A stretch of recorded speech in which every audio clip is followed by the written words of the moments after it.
Hi everyone, welcome to cricket Venkatesh. పురుషులందు పుణ్య పురుషులు వేరే అని చెప్పి మనకు ఒక పద్యం ఉంది. అలాగే టీమ్స్ నందు ముంబై ఇండియన్స్ వేరేయా అన్న ఫీలింగ్ ఒకటి కలుగుతుంది. పర్టికులర్లీ నిన్న మ్యాచ్ చూసిన తర్వాత, నిన్న మ్యాచ్లో సిఎస్కే వర్సెస్ ముంబై ఇండియన్స్ మ్యాచ్లో మిషెల్ శాంట్నర్ క్యాచ్ పట్టాడు. కార్తిక్ శర్మ ఇచ్చిన క్యాచ్ బుమ్రా బౌలింగ్లో బౌండరీ లైన్ మీద వెరీ గుడ్ క్యాచ్, డైవ్ చేసి పని పట్టాడు. అయితే ఆ పట్టే ప్రయత్నంలో అతని షోల్డర్కి దెబ్బ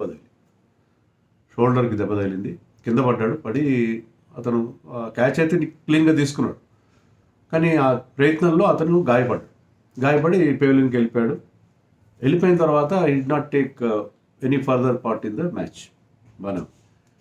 కానీ ఆ తర్వాత అతనికి కన్కషన్ సబ్స్టిట్యూట్గా శార్దుల్ ఠాకూర్ వచ్చి బ్యాటింగ్ చేశాడు. శార్దుల్ ఠాకూర్ ఒరిజినల్గా 11లో కానీ 12లో కానీ లేడు. ఇంపాక్ట్ సబ్ వేరే ఉన్నాడు. ఇంపాక్ట్ సబ్గా డనిష్ మలెవర్ని ఆడించారు, అది వేరే విషయం. సో కన్కషన్ సబ్గా వచ్చాడు, not as impact sub Shardul Thakur. దీని మీద బోల్డంత చర్చ జరుగుతుంది సోషల్ మీడియాలో. ఎందుకంటే గాయం ఎక్కడ తగిలింది? భుజానికి తగిలింది. తర్వాత మనకి పెవిలియన్లో కూడా, లోపల డ్రెస్సింగ్ రూమ్లో కూడా అతను కనిపించింది ఏంటంటే షోల్డర్ కట్టుకొని కూర్చున్నాడు భుజానికి శాంట్నర్. మరి కన్కషన్ అనేది ఏంటి? ఎప్పుడు ఇస్తారు కన్కషన్ సబ్? వేరే ఇంజరీస్కి ఇవ్వరు. కేవలం తలకి మెడ భాగానికి మాత్రమే తగిలితేనే, బాల్ కానీ గాయం తగిలితేనే, బాల్కి తగలాల్సిన గాయం తగిలితే అప్పుడు కన్కషన్ ఇస్తారు. ఎందుకంటే హెడ్ ఇంజరీ చాలా తీవ్రం. హెడ్ ఇంజరీ, మెడ కూడా కొద్ది సున్నితమైన నర్వ్స్ ఉంటాయి మెడలో. యాక్చువల్గా ఫిల్ హ్యూస్ చనిపోయింది మెడకి తగిలినప్పుడే, మెడ వెనక భాగాన్ని తగిలినప్పుడు ఫిల్ హ్యూస్ గాయపడి చనిపోయాడు. So Australia cricketer. సో అదే కన్కషన్ ప్రోటోకాల్ ఏంటంటే మెడకి కానీ తలకు కానీ తగిలినప్పుడే కన్కషన్ సబ్స్టిట్యూట్ అనేది ఇస్తారు. ఏ గాయం అంటే ఆ గాయానికి, కాలికో చేతికో వేరే శరీర భాగాలు తగిలినప్పుడు కన్కషన్ సబ్ అనేది ఇవ్వరు. ఎందుకంటే హెడ్ ఇంజరీకి చాలా సీరియస్గా తీసుకోవాలి. వాళ్ళు మరి మ్యాచ్లో ఆడకూడదు, వాళ్ళ ప్లేస్లో ఇంకోటి రావాలని అది రూల్. ఇంకోటి ఏంటంటే అదొక అబ్జెక్షన్, షోల్డర్ ఇంజరీకి అలా పంపించారు ఒకటి. నెంబర్ 2 ఏంటంటే లైక్ ఫర్ లైక్ రీప్లేస్మెంట్ చేయాలి. అంటే అతని స్కిల్ సెట్, గాయపడిన ఆటగాడు ఏ రకమైన ఆటగాడు, అతని లాంటి ఆటగాడిని అతని ప్లేస్లో కన్కషన్ సబ్గా పంపించాలి. అంటే ఒక బ్యాట్స్మెన్ ప్లేస్లో ఒక బౌలర్ని పంపకూడదు. బౌలర్ పంపినా కూడా బౌలర్ సిమిలర్ బౌలర్ ఉండాలి. ఆల్రౌండర్ అయితే ఆల్రౌండర్ ఉండాలి. సరే, ఇక్కడ ఈ కేసులో ఇద్దరు ఆల్రౌండర్సే. Shardul Thakur is a bowling allrounder, Santner is an allrounder. కానీ ఇక్కడ అబ్జెక్షన్ ఏంటంటే Shardul Thakur is a fast bowler, whereas Santner is a left arm spinner. So అది లైక్ ఫర్ లైక్ ఎలా అవుతుందండి? సో ఈ రెండు విషయాల మీద చర్చ జరుగుతుంది. ముంబైకి వేరే రూల్స్ ఉంటాయా అని మాట్లాడుతున్నారు. సో మ్యాచ్ రిఫరీ సమ్ భట్ ఆయన పేరు, సౌరాష్ట్రకి క్రికెటర్, అతను మ్యాచ్ రిఫరీ నిర్ణయం తీసుకుంటాడు. కన్కషన్ సబ్ ఎలో చేయాలా వద్దా, ఎవరిని ఎలో చేయాలి, రెండు విషయాలు నిర్ణయించేది మ్యాచ్ రిఫరీ భట్ గారు ఏం చెప్పారంటే ఎస్ అలో చేయండి అన్నారు. శార్దుల్ ఠాకూర్ పెద్దగా చేసిందేం లేదు, ఎందుకంటే అతను కూడా పెద్ద రన్స్ ఏం చేయలేదు. ఎందుకంటే మార్జిన్ అయినా తగ్గుతుంది అన్నట్టుగా పంపించారు అతన్ని, విన్నింగ్ మార్జిన్ అయినా. అది కూడా చాలా హ్యూజ్ మార్జిన్తో ఓడిపోయారు ముంబై. సో ఇది ముంబై ఇండియన్స్ కొంత అడ్వాంటేజ్ తీసుకున్నారు, ఎందుకంటే అంబానీ టీం కాబట్టి వాళ్ళకి ఏదైనా స్పెషల్ ఉన్నదా. ఇక్కడ మనం చూడాల్సింది ఏంటంటే, సరే మ్యాచ్ రిఫరీ డెసిషన్ క్వశ్చనబులే, కానీ దాని తర్వాత వాళ్ళ కోచ్ ఏం చెప్పాడంటే, Jayavardhana was addressing the press. ఆ టైంలో ఈ ప్రశ్న లేవనెత్తారు మన మీడియా పర్సన్స్. అప్పుడు జయవర్ధన ఏం చెప్పాడంటే, అతనికి పడేటప్పుడు తలకు కూడా గాయమైంది, తలకు కూడా దెబ్బ తగిలింది పడుతున్నప్పుడు ఆ క్యాచ్ పట్టే ప్రయత్నంలో. నేను తర్వాత ఇది కూడా చూశాను, ఆ వీడియో కూడా చూశాను, క్యాచ్ సంబంధించిన వీడియో. మళ్ళీ అప్పుడు మనం మ్యాచ్ చూస్తున్నప్పుడు అదంత పట్టించుకోం.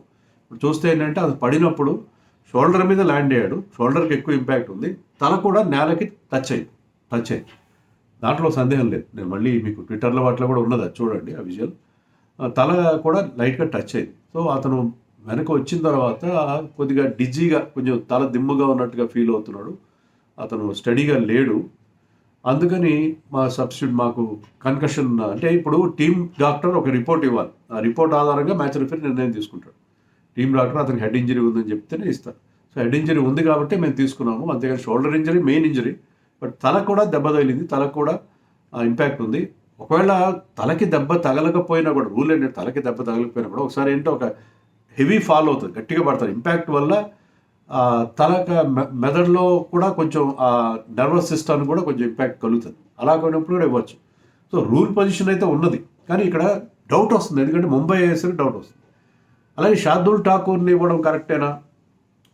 ఒకటేంటంటే షార్దుల్ వేరే బ్యాట్స్మెన్ పంపలేదుగా వాళ్ళు.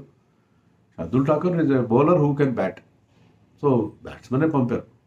అది అతను ఫాస్ట్ బౌలరా స్పిన్నర్ అనేది ఇక్కడ క్వశ్చన్ రాదు, ఎందుకంటే బ్యాటింగ్ టైంలో వచ్చాడు. బౌలింగ్ టైంలో వస్తే ఒక స్పిన్నర్ ప్లేస్లో ఫాస్ట్ బౌలర్ ఎలా పంపుతారు అనే క్వశ్చన్ వస్తుంది. కానీ ఇక్కడ బ్యాటింగ్ టైంలో వచ్చాడు కాబట్టి అతను ఆల్రౌండర్ కాబట్టి మహేంద్ర జవర్ధన్ జోక్ కూడా చేశాడు, నా బ్యాటింగ్కి షార్దుల్ ఠాకూర్ బ్యాటింగ్కి కంపారిజన్ అన్నట్టుగా ఫీల్ అవుతాడు Sundar. Sundar is a better batsmen, అంటే అతను నెంబర్స్ ప్రకారం. Shardul Thakur also we know can bat very well. అతను ఎంత మంచి ఇన్నింగ్స్ ఆడాడు మనకి, ముఖ్యంగా 2021 పీజీటీలో ఎంత బాగా, 2021లో ఎంత కీలకమైన ఇన్నింగ్స్ ఆడాడో మనకు తెలుసు. But Sundar more accomplished batter than him. So అది అంత పెద్ద క్వశ్చన్ కాదు, ఎందుకంటే అతను బౌలింగ్ చేయట్లేదుగా, బ్యాటింగ్ చేస్తాడు. బ్యాటింగ్ చేయడంలో is not a pure batsmen, is an allrounder like Sundar. కొంతవరకు లైక్ ఫర్ లైక్. మెయిన్గా ఏంటంటే షోల్డర్ ఇంజరీ, అంటే ఇలాంటివి జరిగినప్పుడు ఏమవుతుందంటే బేసిక్గా ఇది ఒక question of interpretation, match referee నిర్ణయం. The call has to be taken by the match referee. ఇక్కడ నన్ను అడిగితే ఇలాంటి గతంలో కూడా జరిగినాయి. మీకు గుర్తుంటే 2021లో మన బీజీటీ అదే సిరీస్లో మన ముందు ఒక వన్డే సిరీస్ ఆడు, దాంట్లో జడేజా ఆడుతున్నప్పుడు బ్యాటింగ్ చేశాడు. ఇండియా ఫస్ట్ బ్యాటింగ్ చేసింది. జడేజా ఒక మంచి స్కోర్ 20-30 చేశాడు, క్విక్గా చేశాడు. ఆ టైంలో అతను హెల్మెట్ మీద బాల్ తగిలింది. తర్వాత బ్యాటింగ్ కంటిన్యూ చేశాడు. తర్వాత ఏంటంటే మన వాళ్ళు కన్కషన్ అని చెప్పి, అప్పట్లో కొత్తగా వచ్చింది కన్కషన్ అని చెప్పి అతని ప్లేస్లో చహల్ని తీసుకొచ్చారు, Yuzi Chahal. So Jadeja full quota bowling వేస్తాడు కదా, అతని ప్లేస్లో మనకు బౌలర్ తీసుకొచ్చాము. దాని మీద చాలా క్రిటిసిజం వచ్చింది, ఎందుకంటే Jadeja is an allrounder, Chahal is a pure bowler. మీకు ఆల్రౌండర్ ప్లేస్లో pure bowler and Chahal won the man of the match award in that match. 3 వికెట్లు తీశాడు, కీలకమైన వికెట్లు తీశాడు. సో దాని మీద అప్పుడు చర్చ జరిగింది. సో ఇలాంటి కన్కషన్ విషయంలో లైక్ ఫర్ లైక్లో కొంచెం ఇబ్బంది ఉంటుంది. అలాగే షోల్డర్ ఇంజరీ కరెక్టేనా కాదా, షోల్డర్ తగిలిందా, లేకపోతే హెడ్ కూడా అతను ఏమన్నా దిమ్మగా, అంటే కొన్నిసార్లు అడ్వాంటేజ్ కూడా తీసుకుంటారు. నేను చెప్పిన పర్టికులర్ ఇన్సిడెంట్లో ఇప్పుడు చెన్నై టీంలో ఉన్న సంజు శాంసనే సలహా ఇచ్చాడని చెప్పి తన పుస్తకంలో అప్పటి కోచ్ ఆర్ శ్రీధర్ రాశాడు. బియాండ్ బౌండరీ అనే పుస్తకం రాశాడు. అతను బియాండ్ బౌండరీ పుస్తకం. దాంట్లో అతను రాసింది ఏంటంటే, ఈ చహల్ని మీరు కన్కషన్ సబ్గదించండి జడేజా ప్లేస్లో అని చెప్పింది సంజు శాంసన్. ప్రస్తుతం అతను చెన్నై సూపర్ కింగ్స్ టీంలో ఉన్నాడు. So Chennai is the receiving at this time. So అలా కొన్నిసార్లు దాన్ని ఆ రూల్ని మనకు అనుకూలంగా మార్చుకోవడం, అంటే ముంబైకి ఇలా జరుగుతుంటాయనేది ముంబై వాళ్ళు చేసేసరికి ఆ రూల్. ఎందుకంటే గతంలో మనకి ఒకసారి లాస్ట్ బాల్, నేను అప్పుడు కామెంట్ చెప్తున్నాను, అప్పుడు ఒక ఐపీఎల్కి 2019-20 టైంలో లాస్ట్ బాల్ నో బాల్ అయింది. అంపైర్ మలింగ నో బాల్ వేసాడు, అంపైర్ చూసుకోలేదు, ముంబై గెలిచేసింది. కానీ ఆ నో బాల్ మళ్ళీ తర్వాత రీప్లేలో నో బాల్, కానీ అక్కడ మ్యాచ్ అయిపోయింది, ముంబై వన్ ద మ్యాచ్. ఇలా ముంబైకి అనుకూలంగా చాలా నిర్ణయాలు జరిగాయి అనేది మన సోషల్ మీడియా మిత్రుల నెటిజన్స్ ఫీలింగ్. గమ్మత్ ఏంటంటే ఇటీవలే అశ్విన్ తన పాడ్కాస్ట్లో చాలా ఫ్రాంక్గా మాట్లాడుతున్నాడు తన ఛానల్. అతను మాట్లాడి చెప్పింది ఏంటంటే, ముంబైకి చాలా ఎన్నిసార్లు లక్ ఏంటి చాలా కలిసి వస్తుంది. 2018లో అశ్విన్ కెప్టెన్గా ఉన్నప్పుడు పంజాబ్ కింగ్స్కి వాళ్ళకి మ్యాచ్ ఆడేది అగేన్స్ట్ ముంబై ఇండియన్స్. ఆ మ్యాచ్ ఆడితే అశ్విన్ ఏం చెప్పాడంటే 80 for 5 ఆ స్టేజ్లో ఉన్నారు వాళ్ళు 13 ఓవర్ల తర్వాత. ఆ తర్వాత సడన్గా లైట్లు ఆఫ్ అయిపోయినాయి, లైట్లు పవర్ కట్ అయింది. ఒక 20 నిమిషాల తర్వాత మళ్ళీ రిజ్యూమ్ అయినప్పుడు పొలాడ్ ఒక భీకరమైన ఇన్నింగ్స్ ఆడి అప్పుడు 80 for 5 ఉన్న వాళ్ళు 180-190 చేశారు, వాళ్ళు మ్యాచ్ గెలిచేశారు. సో ఒక్కసారి ఆ బ్రేక్ వచ్చి వాళ్ళు పుంజుకొని బ్రహ్మాండంగా ఆడేశారు.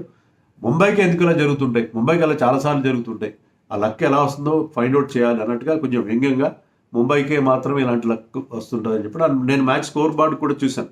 Actually they were reduced for 80 for 4 ఎంతో 74 for 4 ఎంతో 10 overs తర్వాత అప్పుడు లైట్లు ఆఫ్ అయినాయి. 10 నిమిషాల తర్వాత లైట్లు వచ్చేసరికి తర్వాత కృణాల్ పాండ్యా అండ్ పొలాడ్ మధ్య ఒక మంచి పార్ట్నర్షిప్. పొలాడ్ ఒక 50 కొట్టాడు, 200 పైగా స్ట్రైక్ రేట్తో. ఆ మ్యాచ్లో కింగ్స్ 11 అనుకుంటా, కింగ్స్ 11 పైన ముంబై గెలిచింది. సో ఈ లక్ ముంబైకే ఎందుకు వస్తుంటుంది అనే క్వశ్చన్ అశ్విన్ లాంటి ఒక ఇంటర్నేషనల్ క్రికెటర్, మన నెటిజన్స్ ఏదో ఇర్రెస్పాన్సిబుల్గా మాట్లాడారు అనుకుంటే అనుకోవచ్చు. నేను అది నిజమా కాదు, నేను ఆల్రెడీ చూశాను దాని గురించి. మళ్ళీ అన్ని నేను ఆ వీడియో కూడా చెక్ చేశాను. వీడియోలో అశ్విన్ స్వయంగా చెప్పడం, ఏఐ వీడియో కాదు, అశ్విన్ స్వయంగా ఈ మాట కూడా అన్నాడు. సో ముంబైకి ఏమైనా జరుగుతుంటాయా? ఖచ్చితంగా జరుగుతుంటాయి. ఎందుకంటే మీరున్న పొజిషన్ కొన్నిసార్లు జరుగుతాయి కదా. ఇప్పుడు నాకు ఇంకోటి గమ్మత్తైన విషయం అనిపిస్తుంది అంటే, రీసెంట్గా గుజరాత్ టైటన్స్ వాళ్ళు షర్ఫేన్ రూదర్ఫోర్డ్ని ముంబైకి ట్రేడింగ్ చేశారు. వాళ్ళు ప్రతిగా ఇంకో ప్లేయర్ కూడా తీసుకోలేదు, క్యాష్ డీల్ చేసుకున్నారు. ఎందుకు చేసుకోవాలి? వాళ్ళకి మిడిల్ ఆర్డర్ భయంకరమైన ప్రాబ్లం. ఇప్పుడు చూడండి, గుజరాత్ టైటన్స్లో ఎవరు ఆడుతున్నారు? ఫస్ట్ 3 ఆడుతున్నారు, లేకపోతే వాషింగ్టన్ సుందర్ ఆడుతున్నారు. గ్లెన్ ఫిలిప్స్ కానీ, రాహుల్ తెవాతియా, షారుఖ్ ఖాన్ ఎవరు ఆడట్లేదు. మరి షర్ఫేన్ రూదర్ఫోర్డ్ ఉంటే ఎంత బాగుంటుంది ఆ టీంకి.